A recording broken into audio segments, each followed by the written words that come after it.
நம்ம சேனல்ல பயோகிராஃபிலாம் பாக்குறோம். அந்த வகையில இன்னைக்கு யாருடைய பயோகிராஃபின்னு எல்லாரும் தம்புச்சு கெஸ் பண்ணிருப்பீங்க. ஆமாங்க. பிளேபேக் சிங்கரான சுஜாதா அவர்களை பத்தி தான் எல்லாரும் இந்த வீடியோல பார்க்க போறோம். இவங்களை பத்தி பாக்குறதுக்கு இவங்களுடைய அந்த அழகான முகமா இருக்கட்டும், அழகான சிரிப்பா இருக்கட்டும், அழகான குரலா இருக்கட்டும், இது எல்லாத்தையும் பார்க்கும்போது இவங்க ஒரு ஆக்ட்ரஸா இருக்கலாம்ப்பா அப்படின்னு சொல்ற வகையில தான் கிட்டத்தட்ட இப்போ 60 வயசு ஆனாலும் அந்த இளமை ஊஞ்சல் ஆடிக்கிட்டே இருக்குங்க.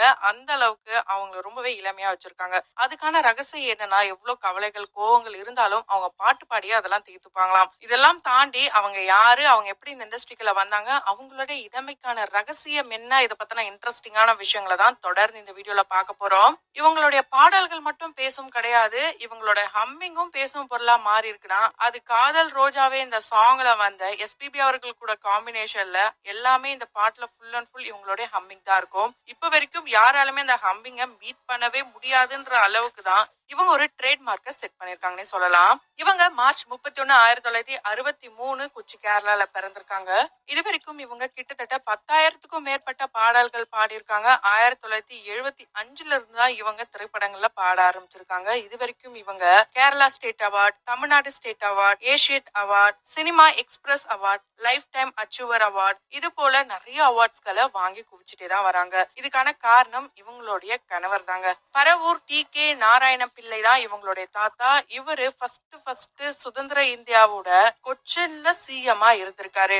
இவங்களுக்கு 2 வயசு இருக்கும் போது இவங்களுடைய அப்பாவான டாக்டர் விஜயேந்திரன் அவர்கள் காலமாயிருக்காரு. இவங்களுடைய அம்மா லக்ஷ்மி அவர்கள் தான் இவங்கள ரொம்ப நல்லாவே வளர்த்திருக்காங்க.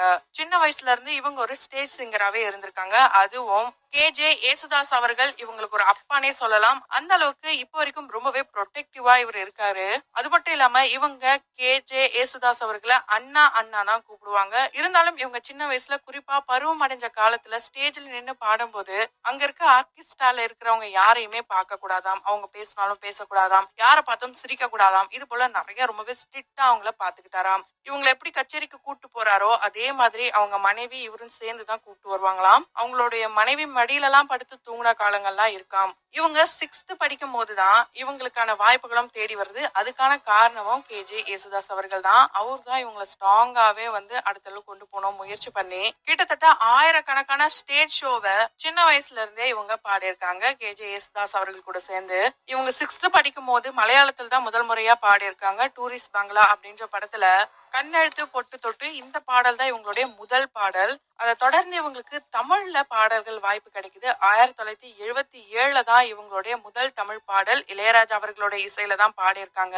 சிவகுமார், ஸ்ரீதேவி இவங்க 2 பேருடைய நடிப்புல வெளியான கவிக்குயில் இந்த படத்துல காதல் ஓவியம் அப்படின்ற பாடலா பாடியிருக்காங்க. இந்த பாடல் படத்துல இடம்பெறல அப்படின்னா கூட யாழ்ப்பாணம் வரைக்கும் இந்த பாடல் தான் இவங்கள கொண்டு போயிருக்குன்னே சொல்லலாம். அங்க அவங்க இப்ப போனா கூட காதல் ஓவியம் சுஜாதா அப்படின்னா கூப்பிடுவாங்களாம். அந்த அளவுக்கு அந்த பாடல் அங்க ரொம்பவே ஹிட் ஆயிருக்கு. என்னதான் இவங்க இவ்வளவு பாடல்கள் பாடியிருந்தாலும் கவி கோயில்ல பாடின வெளிவராத அந்த ஒரு பாடல் தான் இவங்களுடைய ரொம்ப ரொம்ப ஃபேவரட்டான பாடலாம். அதே இளையராஜா அவர்கள் திரும்பவும் 1977ல காயத்ரி அப்படின்ற படத்துல ஸ்ரீதேவி அண்ட் ரஜினி சார் இவங்க 2 பேருடைய நடிப்புல தான் அந்த படம் ரிலீஸ் ஆச்சு. அந்த படத்துல கலைப்பணியில் அப்படின்ற பாடலை பாடுறதுக்கான வாய்ப்பு கொடுத்திருப்பாரு. அதை தொடர்ந்து திரும்பவும் ஜானி அப்படின்ற படத்துல ரஜினி சாருடைய படத்திலேயே பாடுறதுக்கான வாய்ப்பும் கிடைச்சது. தொடர்ந்து இப்படி இங்க படங்கள்ல பாடல்கள்ல பாடிக்கிட்டே இருக்கும் போதுதான் இவங்க நமக்கு படமே வேணாம், பாடலே வேணாம் அப்படின்ற ஒரு முடிவு எடுக்கிறாங்க. அதுக்கான காரணம் என்னன்னா அவங்களுடைய சுத்தி இருக்கிற அந்த ரிலேட்டிவ்ஸ், அந்த ஊர் மக்கள் இவங்க தான். இவங்க சின்ன வயசுல இருந்தே பாடிட்டு வந்ததுனால ஒரு பாயிண்ட்ல பூ படிஞ்ச பெண்கள் அங்க பாடெல்லாம் பாடக்கூடாதாம், குறிப்பா ஸ்டேஜ் ஷோ எல்லாம் பண்ணவே கூடாதாம். அவங்க அம்மா விடோவா இருந்த காலகட்டத்துல நிறைய பேர் தவறான விஷயங்கள்லாம் பேசுவாங்களாம். என்ன பொண்ணு இப்படி பாட விட்டு அனுப்புறா அப்படி இப்படி எல்லாம் பேசுவாங்களாம். அதெல்லாம் தாங்க முடியாம இவங்க கொஞ்சம் டிப்ரெஷன் எல்லாம் போயிட்டாங்களாம். இதுக்கப்புறம் நம்ம பாடவே வேணாம் அப்படின்னு முடிவு பண்ணி கல்யாணமும் பண்ணிக்கிட்டாங்க. அதுக்கப்புறம் தான் இவங்க கம்பேக் கொடுத்திருக்காங்க. இந்த விஷயத்த இவங்களே ஒரு இன்டர்வியூல சொல்லியிருப்பாங்க.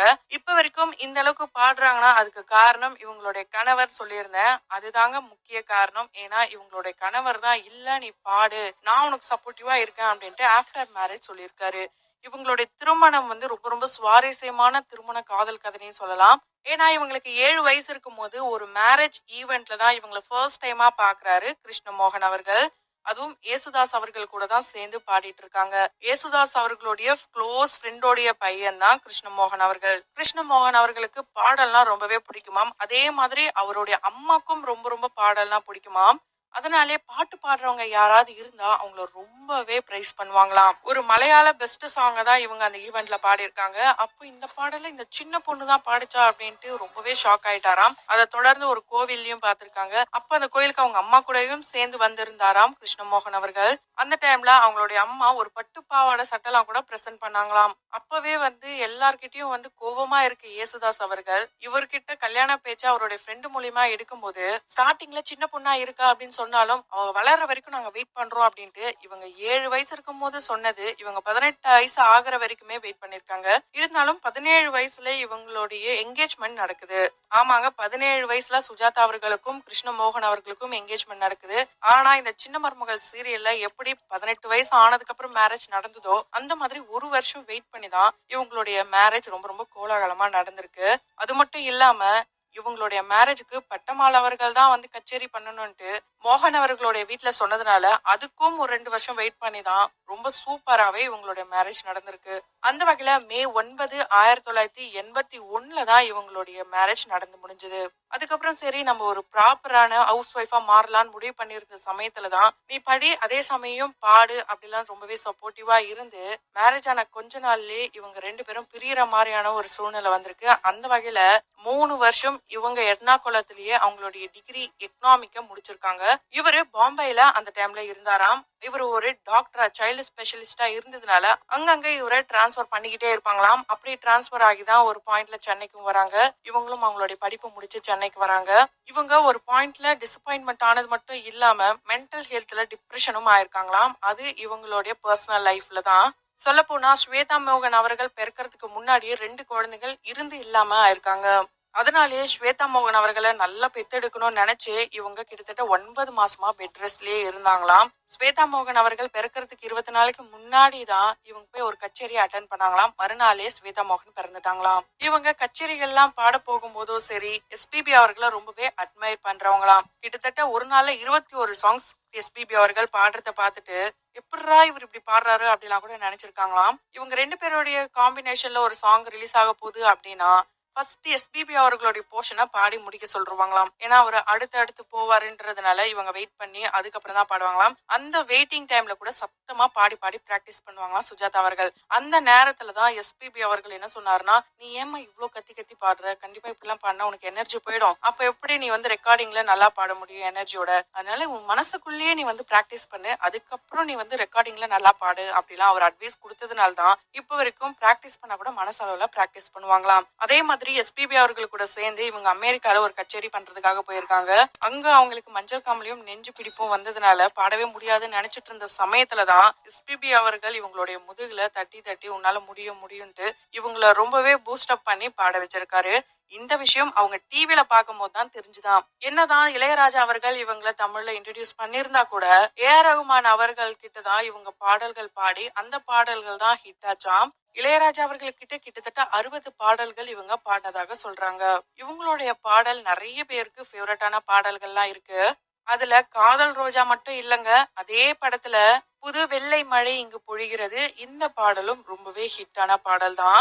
1995 வெளியான பசும்பொன் இந்த படத்துல தாமரை பூவுக்கும் தண்ணிக்கும் என்னைக்கும் சண்டையே வந்ததில்ல இந்த சாங் கிட்டத்தட்ட 30 வருஷத்துக்கு அப்புறமா இப்ப ட்ரெண்ட் ஆயிருக்குன்னு சொல்லலாம். அதுக்கு காரணம் விஜய் அவர்களுடைய படமான படத்துல அந்த பாடல் இடம் பிடிச்சதுதான். அந்த பாடலை இவங்க சூப்பர் சிங்கர் ஸ்டேஜ்ல இன்ட்ரோ சாங்கா கூட பாடியிருப்பாங்க. வித்யாசாகர் அவர்கள் கூட சேர்ந்து இவங்க மலையாளத்துல நிறைய ஹிட்டான பாடல்கள் கொடுத்தாலும் இங்க தமிழ்லயும் கொடுத்திருக்காங்க. குறிப்பா தித்திக்குதே அப்படின்ற சாங் ரொம்ப ரொம்ப ஹிட்டான சாங். தேவா அவர்களுடைய இசையில சகல கலா வல்லவனே இந்த ஒரு சாங்கா இருக்கட்டும், வந்தேன் வந்தேன் மீண்டும் நானே வந்தேன் இந்த ஒரு சாங் செம்மையான ஹிட்டான சாங். இதுல நித்யஸ்ரீ அவர்கள் ஒரு ரூம்லயும் இவங்க ஒரு ரூம்லயும் சேர்ந்து பெர்ஃபார்மன்ஸ் பண்ணாங்களாம். தாஜ்மஹால் படத்துல சொட்ட சொட்ட நினைது தாஜ்மஹால் இந்த சாங் ஏஆர் ரகுமான் அவர்களுடைய இசையில ரொம்பவே ஹிட்டான சாங். அண்ட் இவங்களுடைய குரல்ல வெளியான ரொம்ப ரொம்ப ஹிட்டான சாங்கும் கூட. அதே தேவா அவர்களுடைய இசையில விஜய் சாருடைய நடிப்புல வெளியான மின்சார கண்ணா இந்த படத்துல உன் பேர் சொல்ல ஆசைதான், உள்ள முருக ஆசைதான், உன்னில் கரைய ஆசைதான், ஆசைதான் இந்த பாடல் ரொம்பவே ஹிட்டான பாடல். இந்த பாடலுக்கு பின்னாடி ஒரு குட்டி ஸ்டோரியும் இருக்கு. ஏன்னா இவங்க ரொம்பவே த்ரோட் பெயினோட தான் இந்த பாடலை பாடினாங்களாம். எஸ்பிபி அவர்கள் கூட சேர்ந்து நிறைய பாடல்கள் பாடியிருக்காங்க. இருந்தாலும் என் வீட்டு தோட்டத்தில் பூவெல்லாம் கேட்டுப்பார், அழகோரில் பூத்தவளே, ரசிகா ரசிகா சாங், எங்கள் வீட்டில் எல்லா நாளும் கார்த்திகை, மாத்தாடு மாத்தாடு மல்லிகை, சக்கரை இனிக்கிற சக்கரை, இது போல நிறைய ஹிட்டான பாடல் டியூயல் காம்பினேஷன்ல வந்திருக்கு. சோ அந்த வகையில இவங்களோட எந்த பாடல்ல உங்களுக்கு